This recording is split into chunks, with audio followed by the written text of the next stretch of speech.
बंधु माने आजिर एही भिडियोटी कुंभ राशि पाई बहुत बेसी गुरुत्वपूर्ण अटे। आजिर एही भिडियो रे आमे माने जानिबा कुंभ राशि पाई 2024 सेप्टेम्बर मासटी किपरि रहिबो। कुंभ राशिर मासिक राशिफल उपरे आलोचना करिबा। कुंभ राशिर व्यक्ति विशेष मानक पाई एही सेप्टेम्बर मासटी किपरि रहिबो संपूर्ण भाबरे आमे सेही विषय रे आलोचना करिबा।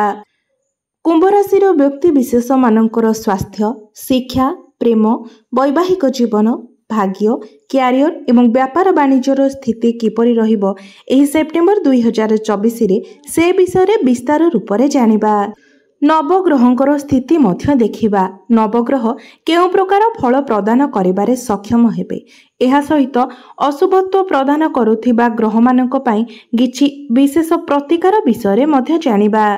सेथिपाई भिडियोटी को स्किप न करी शेष पर्यंत निश्चय देखंतु। तेबे आसंतु आरंभ करिबा एही कार्यक्रमटी को जहाँकि जन्म राशि एवं चंद्र राशि उपरे आधारित अटे। तेबे सर्वप्रथमे जानिबा सेप्टेम्बर 2024 रे सेप्टेम्बर मास आरंभ रे नवग्रहंकर स्थिति कुंभ राशि पाई किपरि रहिबो। तेबे ता पूर्वरु जदि आपणकर कुंभ राशि होई थाए तेबे भिडियोटी को लाइक करी चैनल टी को सब्सक्राइब करि देबे एवं कमेंट बॉक्स रे जय श्री जगन्नाथ निश्चय लिखिबे।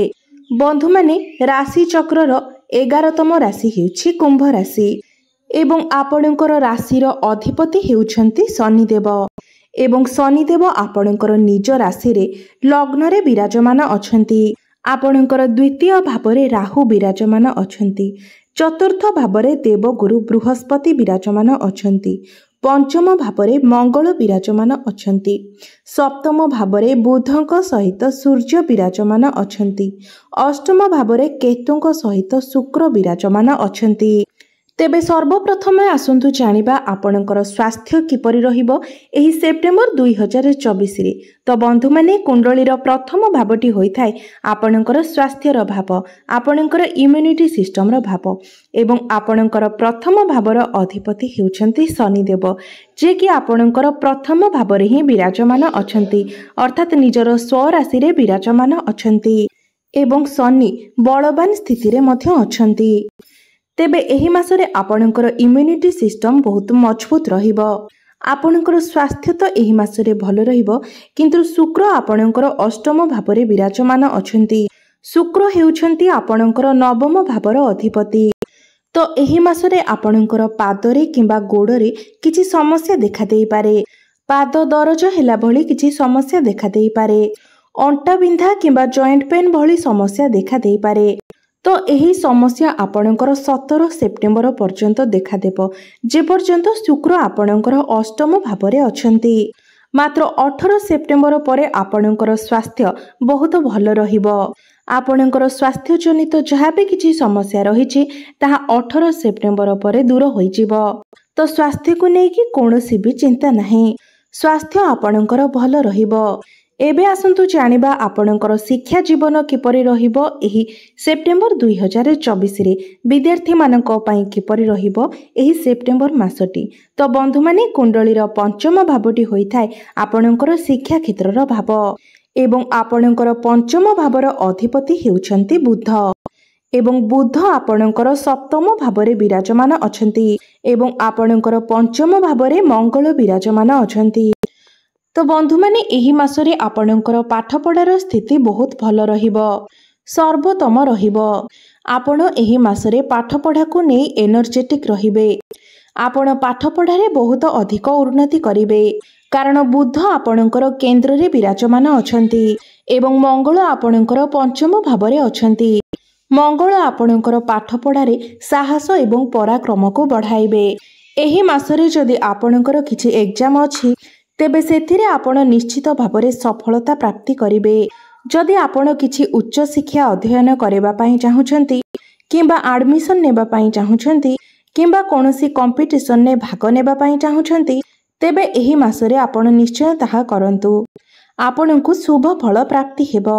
आपण निश्चित रूप रे विजय लाभ करिवे एवं 23 सेप्टेम्बर परे आपणकर पाठ पढ़ार स्थिति आहुरी अधिक भल रहिबो कारण बुध तांकर निज घर को चलन करिवे एवं बहुत बलवान स्थिति रे मध्य रहिबे।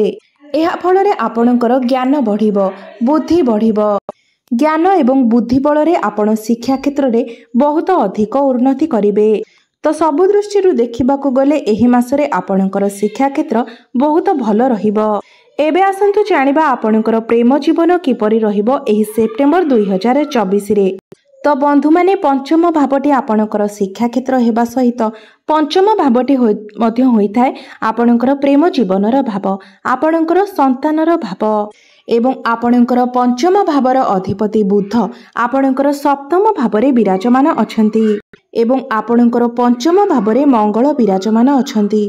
बंधु माने एही मासरे आपणकर प्रेम जीवन बहुत भल अछि, कारण बुध आपणकर केंद्र रे विराजमान अछंती एवं शनि आपणकर लग्न भावरे अछंती।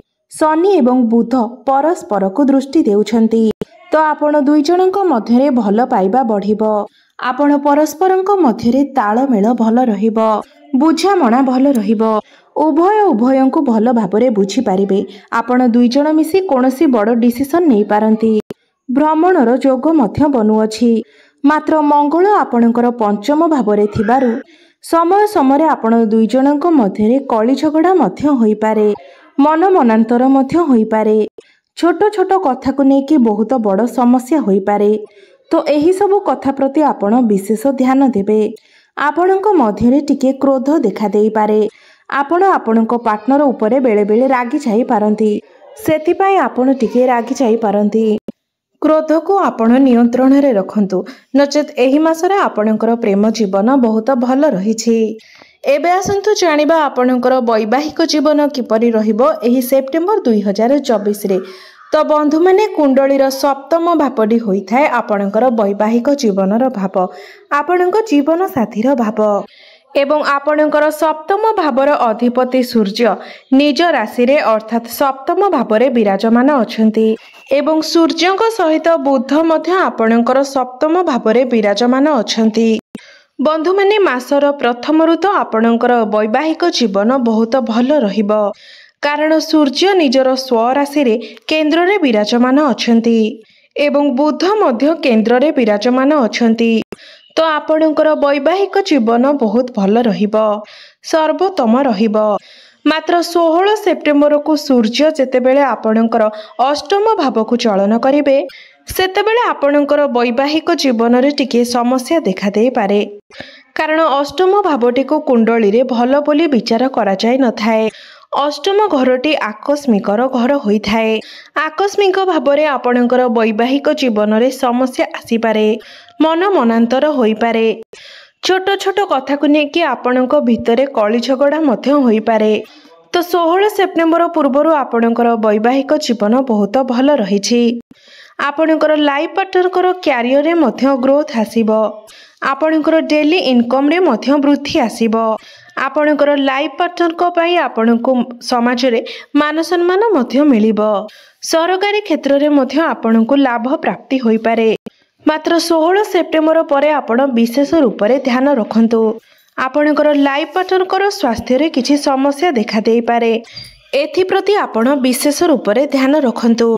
एबे आसंतु जानिबा सबुठारु गुरुत्वपूर्ण विषय वस्तु आपणकर भाग्य, क्यारियर एवं व्यापार वाणिज्यर स्थिति किपरि रहिबो एही सेप्टेम्बर 2024 रे। तो बंधु माने कुंडलीर नवम भावटी होइथाय आपणकर भाग्यर भाव एवं दशम भावटी होइथाय आपणकर क्यारियर भाव, कार्य क्षेत्रर भाव एवं आपणकर नवम भावर अधिपति हेउछंती शुक्र एवं शुक्र आपणकर अष्टम भावरे विराजमान अछंती, केतुଙ୍କ सहित अछंती। बंधु माने 18 सेप्टेम्बर को शुक्र आपणकर नवम भाव को चलन करिवे, आपणकर भाग्य भाव को चलन करिवे, निजर स्वगृह को चलन करिवे। तो एही मासरे आपणकर भाग्य बहुत भल रहिबो, सर्वोत्तम रहिबो। तेबे 18 सेप्टेम्बर परे आपणक पई समय बहुत भल रहिबो। 18 सेप्टेम्बर पूर्वरु आपण कोनोसी भी बड़ डिसिजन नियंतु नाही, कारण 18 सेप्टेम्बर पूर्वरु भाग्य आपणकर दुर्बल अछि। मात्र 18 सेप्टेम्बर परे आपण जदि कोनोसी बड़ कार्यर आरंभ करिबा पई चाहुछंती किंबा कोनोसी बड़ इन्वेस्टमेंट करिबा पई चाहुछंती किंबा कोनोसी जिनिसर क्रय विक्रय करिबा पई चाहुछंती तेबे निश्चय करंतु, आपणको शुभ फल प्राप्ति हेबो। भाग्य आपणको संपूर्ण रूप से साथ देव। भाग्य बल रे आपण समस्त कार्य सफलता लाभ करिवे। कम परिश्रम रे आपणको अधिक सफलता प्राप्ति हेब। आपणको गृह रे शुभ मांगलिक कार्यर मध्य आयोजन होई पारे। आपण कोनोसी धार्मिक स्थान को मध्य बुलिबाकू जाई पारंती। भ्रमणर जोग मध्य बनुअछि। एही मासरे आपणकर भाग्य बहुत भल अछि। क्यारियर कथा हेबा जदि आपणको कुंडलीर दशम भावटी होइथाय आपणकर क्यारियर भाव, कार्यक्षेत्रर भाव एवं आपणकर दशम भावर अधिपति हेउछन्ति मंगल एवं मंगल आपणकर पंचम भावरे विराजमान अछन्ति एवं आपणकर लाभ स्थान को देखुछन्ति। तो एही मासरे आपणकर फोकस रहिबो जे काम कार्य रे आपण किपरि आगकू बढ़िबे, उन्नति करिवे। साहस एवं पराक्रम बल रे आपण समस्त कार्य को सुरुखुरु रे करिवे। समाज रे आपणको मान सम्मान प्राप्ति हेबो। कर्म क्षेत्र रे मध्य आपणको सम्मान प्राप्ति हेबो। लोक माने आपणकर तारीफ करि पारंती। ऊपर ऑफिसरंकर सपोर्ट आपणको प्राप्ति हेबो एवं एकादश भावटी लाभर भाव होइथाय तो आपणको आकस्मिक लाभ मध्य प्राप्ति होई पारे। चतुर्दिगरु आपणको लाभ प्राप्ति हेबो। प्रमोशन हेबार जोग मध्य बनुअछि एवं जो मानक पाखरे कोनोसी चाकरी नथिला सेमानकु योग्यता अनुसार चाकरी मध्य मिलिबार जोग बनुअछि। कारण सूर्य मध्य आपणकर लग्न भाव को देखुछन्ति तो चाकरी मिलिबार संभावना बनुअछि। तो सब दृष्टि देखिबाको गले एही मासरे आपणकर क्यारियर बहुत भल रहुछि। व्यापार वाणिज्यर कथा हेबा जदि कुंडलीर सप्तम भावटी होइथाय आपणकर व्यापार वाणिज्यर भाव एवं सप्तम भावर अधिपति सूर्य सप्तम भावरे ही विराजमान अछन्ति एवं बुध मध्य सूर्यंक सहित सप्तम भावरे अछन्ति। तो आपणकर सप्तम भावरे बुधादित्य राजयोगर निर्माण हेउछि। तो एही मासरे आपणकर व्यापार वाणिज्य बहुत भल रहिबो, सर्वोत्तम रहिबो। आपणकर डेली इनकम रे वृद्धि आसीबो। आपणकर फाइनेंशियल ग्रोथ हेबो। आपणकर रोजगार रे वृद्धि आसीबो। आपण कोनोसी नूतन व्यापार मध्य आरंभ करि पारंती। वाणिज्य व्यापार क्षेत्र रे आपणको सम्मान प्राप्ति हेबो। मात्र 16 सेप्टेम्बर परे आपणकर व्यापार वाणिज्य रे किछिटा समस्या देखा देई पारे। आपणकर बिजनेस रे किछिटा लॉस मध्य होई पारे कारण सूर्य आपणकर अष्टम भाव को चलन करिवे जहा फल रे आपणकर किछि लॉस होई पारे। एथि प्रति आपण टिके ध्यान देबे। तेबे एही मासरे जहाँ भी किछि अशुभत्व रहुछि से सबु अशुभत्वर खंडन पाई आपण प्रत्येक दिन शनि देवंकर बीज मंत्रर जप करंतु एवं प्रत्येक दिन आपण हनुमान चालीसार पाठ करंतु एवं उदित सूर्य को प्रत्येक दिन जलार्घ्य अर्पण करंतु। समस्त अशुभत्व खंडन होई आपणको शुभ फल प्राप्ति हेबो, भाग्य रे उन्नति आसीबो। तो बंधु माने आपणकर जीवन मंगलमय हेउ एहा ही ईश्वरंक निकटरे मोर प्रार्थना। धन्यवाद।